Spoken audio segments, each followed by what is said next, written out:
Okay guys, drill seterusnya. Korang mesti rasa macam pukul kat driving range ni selalu bola naik kan. Kemudian bila pergi padang, bola tak naik. Bola gedebeh kan. Kau tahu sebab apa? Sebab kat driving range ni, dia atas kapet. Bila kau pukul belakang bola pun, bola ternaik guys. Jadi kelak akan through, kena bola. Jadi kau jangan perasan. Jadi saya nak galakkan anda buat drill ni di driving range kan, iaitu anda buat dipanggil sebagai fat shot drill.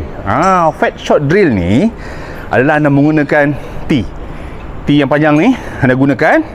Jadi T ni tujuannya adalah untuk kita aim dengan lebih bagus lagi. Jadi kita katakan ini bola yang kita nak pukul. Okey, katakan ini bola yang kita nak pukul. Kita letak T di sebelah belakang bola. Macam tu.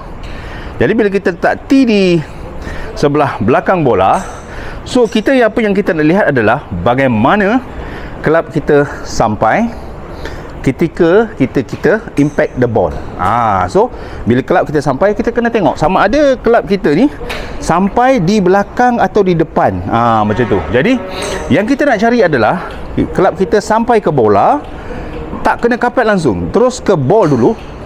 Terus ke ball, dia akan bottom of swing kita akan pergi ke ball, lepas tu kita akan impact through. Macam tu. Jadi drill ini dapat membantu kita supaya kita tak fat. Jadi kita boleh check.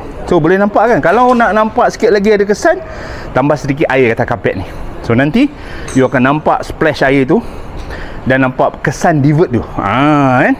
Jadi inilah cara dia untuk mengurangkan kita punya fat shot. Dan dengan itu pukulan anda semakin solid, semakin mantap, semakin padu. Jadi amalkan drill ini selalu guys.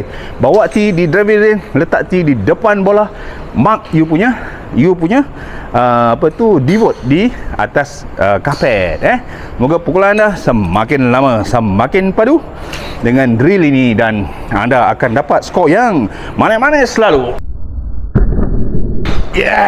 Alright. Jumpa lagi di drill seterusnya. Manis, manis.